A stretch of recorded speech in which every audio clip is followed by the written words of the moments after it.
O Senhor fez conhecer seu poder salvador perante as nações. Salmo 97. Um bom dia. Em nome do Pai, do Filho e do Espírito Santo. Amém. Recorramos sempre à poderosa intercessão de Maria Santíssima, nossa Mãe, e de São José, o Justo. E o poder salvador de Deus certamente acontece na história do ser humano, nos acontecimentos da vida.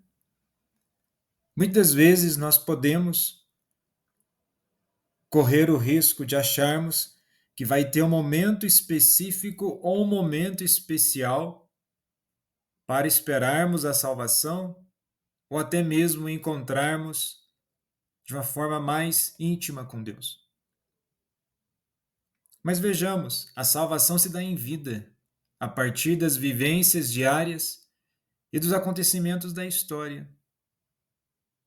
Afinal de contas, é na vida do ser humano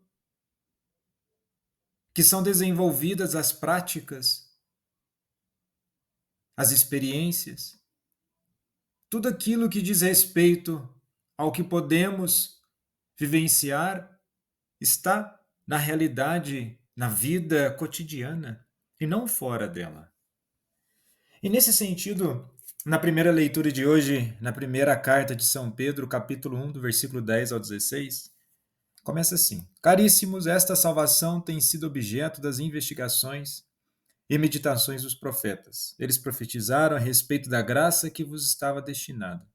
Procuraram saber a que época e a que circunstância se referia o Espírito de Cristo que estava neles a anunciar com antecedência os sofrimentos de Cristo e a glória consequente.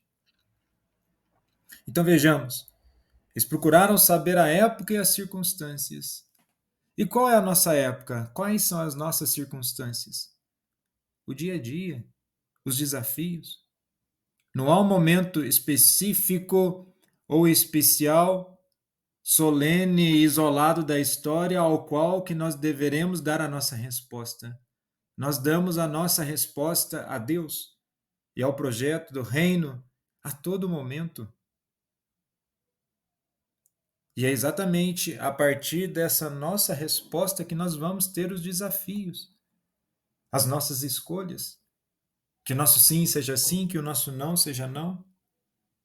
Haverá momento com mais dificuldade ou com menos dificuldade, independentemente, é o caminho, é o seguimento.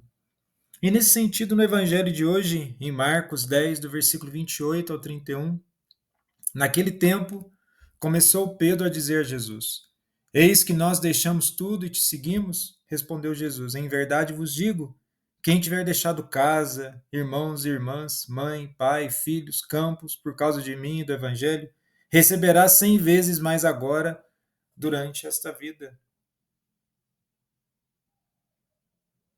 Muitos que agora são os primeiros serão os últimos, e muitos que agora são os últimos serão os primeiros. Então vejamos, a sequência do Evangelho é imediatamente após a cena do Evangelho de ontem, ao qual o rico se afastou triste de Jesus, porque não conseguiu responder ao chamado de Jesus para deixar tudo e segui-lo. E vendo isso, Pedro, no início da leitura de hoje, faz a pergunta a Jesus: E nós que deixamos tudo? Pedro e os outros discípulos não tiveram tanto para abandonar como aquele homem que inicialmente correu até Jesus e que é descrito como um homem de grande riqueza. Pedro, André, Tiago, João e até mesmo Mateus, o cobrador de impostos, não eram homens de grande riqueza. No entanto, eles deixaram tudo para seguir Jesus. Pedro, André, Tiago e João deixaram seu negócio de pesca. Eles deixaram seu sustento para seguir Jesus. Jesus não pediu a todos que encontrava que deixassem tudo para segui-lo. Maria e Marta eram seguidores de Jesus e tinham casa própria onde ofereciam hospitalidade a Jesus. No entanto, todos os que desejam seguir Jesus têm algo para deixar. Todos nós temos algo em nossas vidas que pode nos impedir de viver como seguidores do Senhor. Pode ser algo relacionado ao apego excessivo ou algum hábito que nos afasta do caminho que o Senhor quer que sigamos, o caminho da vida. Sair e seguir para andarmos juntos. Porém, o movimento mais importante é seguir aquele que veio para que tenhamos vida e a tenhamos em plenitude. E não seguir simplesmente Jesus por uma mera curiosidade, pensando na recompensa. Se nós analisarmos também nas leituras do Evangelho, muitos dos doutores da lei seguiam Jesus para saber o que Jesus estava fazendo, esperando o momento certo para fazer perguntas, sempre ali com segundas intenções ou para provocar Jesus. Isso é um seguimento.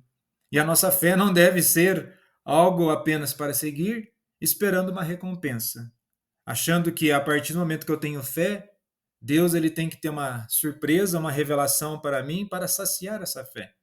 Isso não é seguimento verdadeiro, isso não faz parte desse contato íntimo com Deus e nem na dimensão profunda do seu amor. A fé não depende de uma manifestação externa, de uma sensibilidade emocional.